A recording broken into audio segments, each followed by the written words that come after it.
Évangile de Jésus-Christ selon saint Matthieu. En ce temps-là, Jésus disait à ses disciples : Quand le Fils de l'homme viendra dans sa gloire, et tous les anges avec lui, alors il siégera sur son trône de gloire. Toutes les nations seront rassemblées devant lui. Il séparera les hommes les uns des autres. Comme le berger sépare les brebis des boucs, il placera les brebis à sa droite et les boucs à sa gauche. Alors le roi dira à ceux qui seront à sa droite : Venez, les bénis de mon Père, recevez en héritage le royaume, préparé pour vous depuis la fondation du monde, car j'avais faim et vous m'avez donné à manger. J'avais soif et vous m'avez donné à boire. J'étais un étranger et vous m'avez accueilli. J'étais nu et vous m'avez habillé. J'étais malade et vous m'avez visité. J'étais en prison et vous êtes venus jusqu'à moi. Alors les justes lui répondront : Seigneur, quand est-ce que nous t'avons vu ? Tu avais donc faim et nous t'avons nourri ? Tu avais soif et nous t'avons donné à boire ? Tu étais un étranger et nous t'avons accueilli ? Tu étais nu et nous t'avons habillé ? Tu étais malade ou en prison ? Quand sommes-nous venus jusqu'à toi ?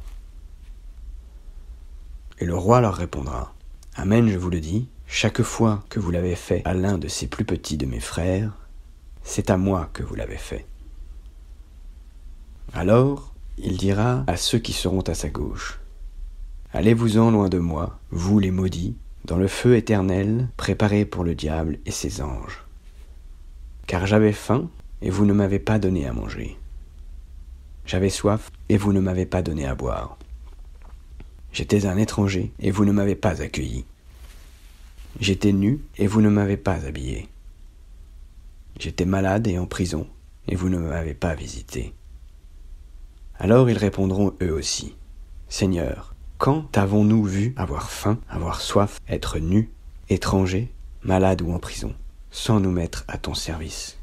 Il leur répondra : Amen, je vous le dis, chaque fois que vous ne l'avez pas fait à l'un de ces plus petits, c'est à moi que vous ne l'avez pas fait. Et ils s'en iront, ceux-ci au châtiment éternel, et les justes à la vie éternelle.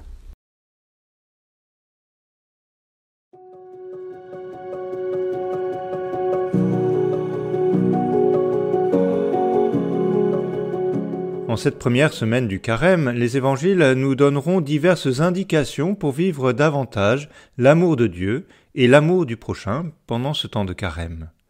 Nous commençons aujourd'hui par cette invitation magistrale à la charité concrète envers les plus pauvres. Ce que vous avez fait à l'un de ces plus petits de mes frères, c'est à moi que vous l'avez fait.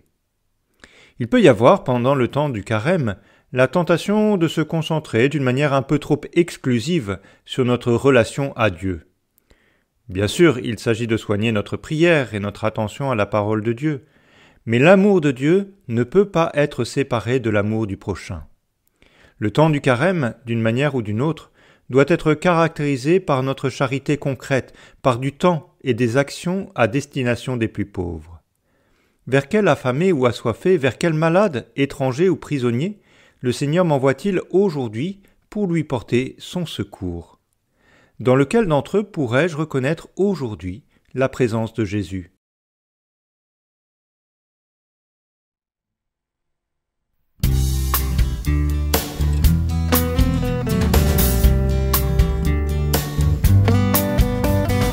J'étais dans la nuit, dans la détresse et dans la mort.